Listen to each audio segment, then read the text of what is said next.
is this going to be another cheesy, scary story? A story to scare my son. Son, we need to have a chat about internet safety. I slowly crumpled down onto the floor next to him. His laptop was open and he was playing Minecraft on a public server. His eyes were locked into the action. Comments scrolled down the side of the screen in a chat box. Son, can you stop your game for a minute? He exited the world, closed the laptop, and looked up at me. Dad, is this going to be another cheesy, scary story? What? I faked hurt feelings for a second, and then grinned at him. I thought you liked my cautionary tales. He grew up listening to my stories about children who encountered witches, ghosts, werewolves, and trolls. Like many generations of parents, I use scary stories to reinforce morals and teach lessons about safety. Single dads like me should use all the parenting tools at their disposal. He scrunched his face a little. They were fine when I was 6, but now that I'm getting older, they don't scare me anymore. They seem kind of silly. If you are going to tell a story about the internet, can you make it really, really scary?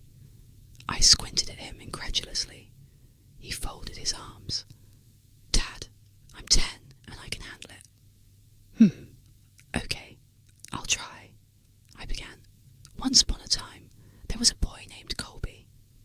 His expression indicated that he wasn't impressed with the terror of the introduction. He sighed deeply and settled in for one of Dad's cheesy stories. I continued. Colby went online and joined several children's websites. After a while, he started talking to other kids, in-game and on the message boards. He made friends with another 10-year-old boy named Helper, 23. They liked the same video games and shows. They laughed at each other's jokes. They explored new games together. After several months of friendship, Colby gave Helper 23 6 diamonds in a game they were playing. This was a very generous gift. Colby's birthday was coming up, and Helper 23 wanted to send him a cool present in real life. Colby figured it wouldn't hurt to give Helper 23 his home address, as long as he promised not to tell it to any strangers or grown-ups. Helper 23 swore he wouldn't tell anyone else, not even his own parents, and set about mailing the package. I paused the story and asked my son, "Do you think that was a good idea?" "No," he said, shaking his head vigorously. In spite of himself, he was getting into the story. Well, neither did Colby. Colby felt guilty about giving away his home address, and his guilt began to grow. And grow. By the time he put on his pyjamas the next night, his guilt and fear were larger than anything else in his life. He resolved to admit the truth to his parents. The punishment would be steep, but it was worth it to have a clear conscience. He squirmed in his bed as he waited for his parents to tuck him in. My son knew the scary part was coming up. In spite of his tough talk, he leaned forward wide-eyed. I spoke quietly and deliberately. He heard all the noises of the house. The washing machine bounced around in the laundry room. Branches scraped against the brick outside his room. His baby brother cooed in the nursery, and there were some other noises he couldn't quite pinpoint. Finally, his dad's footsteps echoed down the hall. "Hey, Dad," he called out nervously. "I have something to tell you." His dad stuck his head in the doorway at a weird angle. In the darkness, his mouth didn't seem to move, and the eyes were all wrong. "Yes, son." The voice was way off too. "Are you okay, Dad?" the boy asked.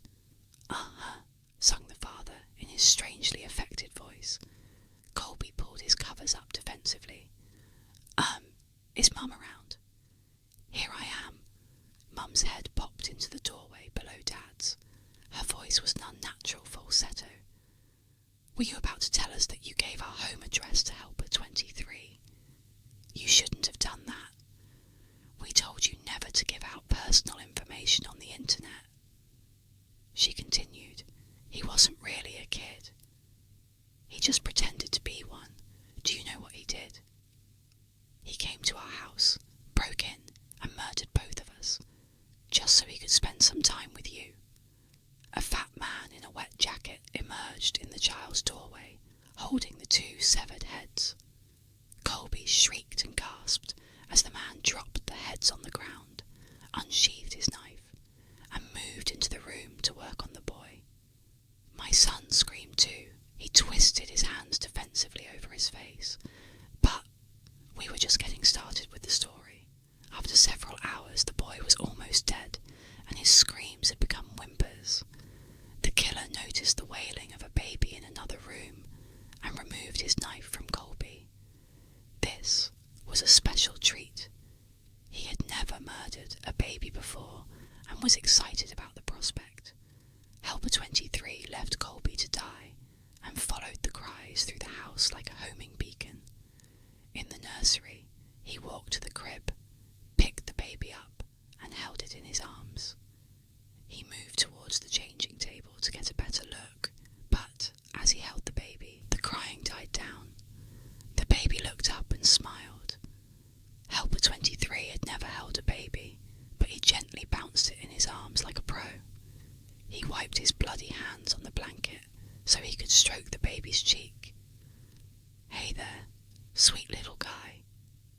The beautiful rage of sadism melted into something warmer and softer. He walked out of the nursery, took the baby home, named him William, and raised him as his very own. After I finished the story, my son was visibly shaken. Between ragged staccato breaths, he stammered, "But Dad, my name's William." I gave him a classic dad wink and tousled his hair. "Of course it is, son." William ran up the stairs to his bedroom in a fury of sobs. But deep down, I think he liked the story.